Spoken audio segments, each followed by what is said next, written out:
ilmu penting, ilmu itu juga tinggi, adab itu penting, adab itu juga tinggi, saling melengkapi satu sama lain.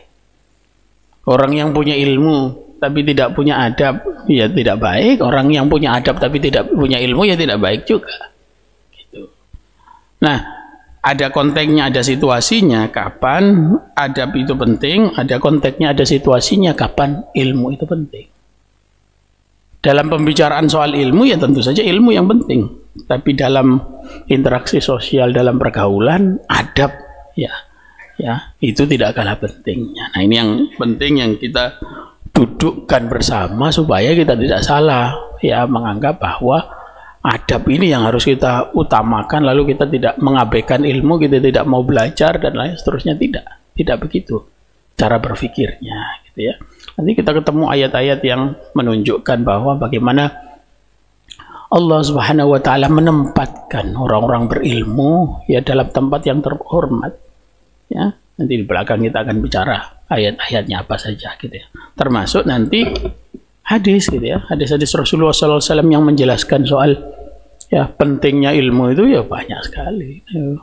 Para ulama bahkan naruh bab tentang ilmu itu di awal. Al-Imam Al-Ghazali misalkan di Ihya Ulumuddin itu naruh fadilatul ilm atau fadlul ilm itu ditaruh di bab pertama yang paling awal dari 4 jilid kitabnya itu, gitu ya. Nah, ini yang penting kita perlu dudukkan dan kita tidak boleh salah paham soal ini, ya.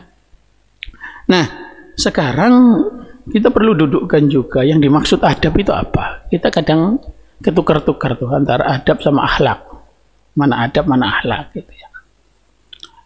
Kalau kita mengikuti pendapatnya Al-Imam Ibnu Hajar Al-Asqalani, Al-Imam Ibnu Hajar Al-Asqalani adalah ulama penting sekali yang nanti mensyarahi, memberikan penjelasan terhadap kitab Sahih Al-Bukhari yang judul kitabnya adalah Fathul Bari. Ini kitab yang induk yang menjadi pensyarah Sahih Bukhari yang paling otoritatif, ya, yang paling luar biasa, yang paling dipakai oleh para ulama. Apa itu adab, kata beliau?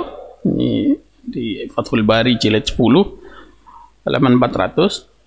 Ini 14 jilid kalau tidak salah, 14 atau 16 jilid begitu ya, ada beda-beda cetakan gitu ya. Di jilid 10 saya ada di rumah kitabnya, itu halaman 400 disebutkan apa itu al-adab. Al-adab adalah al-akhdhu bimakarimil akhlaqi. Adab adalah kita memilih untuk ya mengambil akhlak-akhlak yang terbaik dalam hidup kita. Itu kita yang ambil adalah akhlak-akhlak terbaik, ya.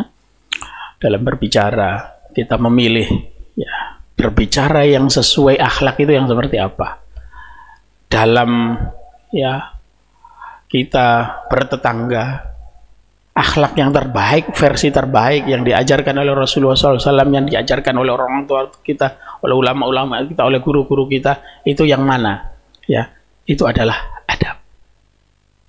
Ya, nah ini yang penting yang kita perlu fahami bersama.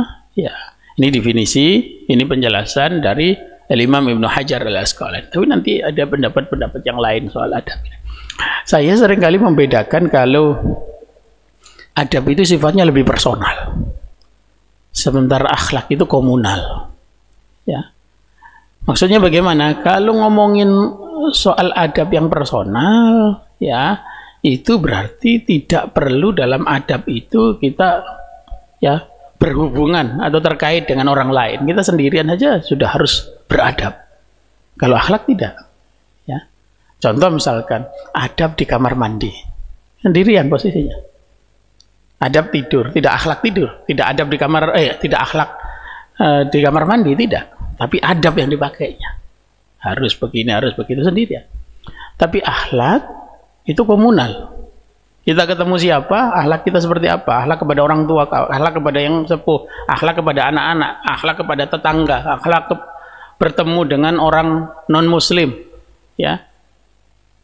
Akhlak lagi ada dalam jamuan bersama orang lain, itu akhlak semua. Nah, ini komunal. Ini ya, penjelasan-penjelasan seperti ini kita bisa lihat dari literatur, ya, yang membedakan antara adab dan akhlak. Tapi tadi penjelasan Ibnu Hajar begitu, tapi nanti penjelasan-penjelasan lain juga kita bisa temukan yang antara adab sama akhlak itu muradif, bersinonim. Tapi nanti ada ulama juga yang mengatakan dalam bahasa Arab itu nggak ada yang bersinonim yang sama maknanya mutlak, itu nggak ada. Maka tadi tawaran yang saya sampaikan, kita perlu paham perbedaan antara adab sama akhlak. Adab itu begini, akhlak itu begini. Adab itu personal sifatnya, akhlak itu personal. Meskipun tadi penjelasan-penjelasan lain ya cukup beragam. Tapi kembali ke apa yang disampaikan oleh Al-Imam Ibnu Hajar soal al-adabu al-akhdhu bimakarimil akhlak, berarti dalam bagaimana kita hidup sebagai manusia, sebagai makhluk sosial, ya, pilihan-pilihan kita untuk ya mengambil ya akhlak-akhlak terbaik pada versi interaksi sosial kita, itulah yang menandakan kita beradab atau tidak. Nah ini penting. Jadi kalau tadi Imam Malik bin Anas mengatakan ya pelajari adab ya sebelum belajar ilmu, itu pengertiannya kita memilih belajar untuk memiliki ya akhlak yang baik dalam interaksi sosial kita sebelum kita menyelami samudra ilmu pengetahuan. Nah, ternyata ini menjadi sesuatu yang tren di zaman dulu, bahwa sebelum memasuki dunia ilmu ditempa dulu moralnya, etikanya, karakternya ya. Nah, belakangan kan ada pendidikan karakter misalkan. Nah, ini kita juga lihat ya perkembangan di beberapa negara maju seperti di Jepang misalkan. Yang kami lihat sendiri ya di Jepang ya, anak-anak itu tidak dipelajari ilmu dulu. Sampai kelas 3 itu yang diajari adalah karakter, yang dibenahi adalah etiknya, yang diajari adalah moralnya gitu ya. Persis yang ya sudah pernah dilakukan oleh para pendahulu kita. Apa buktinya? Ya. Ada Al-Imam Ibnu Qayyim, Al-Imam Ibnu Qayyim ya memberikan penjelasan soal adabul mar'i unwanu sa'adatihi wa falahi. Mengukur parameter ya, seseorang itu bahagia dan tidak itu bisa dilihat dari adabnya. Kalau adabnya bagus, itu tanda bahwa dia itu sa'adah, sa'id, bahagia hidupnya. Falah, sukses, beruntung, berhasil hidupnya.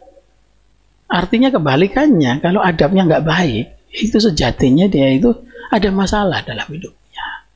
Ya. Tanda hidupnya ya ada problem, ya, ada kehancuran. Nah, itu bahasa yang disampaikan oleh Al-Imam Ibnu Qayyim, qillatu adabi unwanu syaqawatihi wa bawarihi. Ya.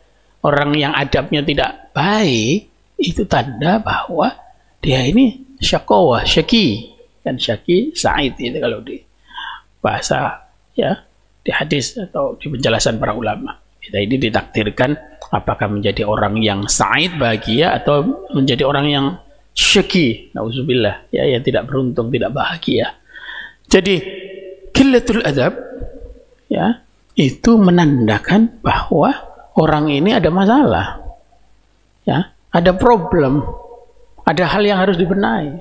Maka kalau kita pelajari, kita baca sejarah di kerajaan ya, di kekhalifahan atau di mana saja ya tentang pemerintahan, pasti orang-orang yang nanti diproyeksikan akan menjadi raja, menjadi sultan, menjadi khalifah, menjadi pemimpin tertinggi, pasti dikirim ya, pasti ditempa ya untuk mempelajari manners ya, mempelajari etik, mempelajari moral ya, baru kemudian mereka ditempa secara ya kemampuan intelektualitasnya, kemampuan dalam ya mengelola ya konflik ya, strategi dalam berperang dan lain sebagainya.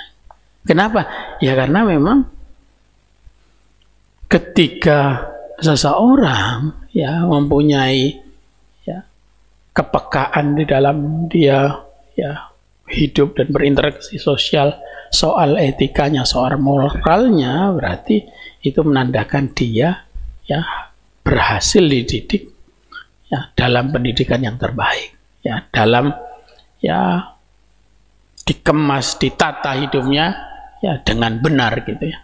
Nah, ini yang perlu menjadi panduan bagi kita semua, bahwa penjelasannya seperti itu gitu ya.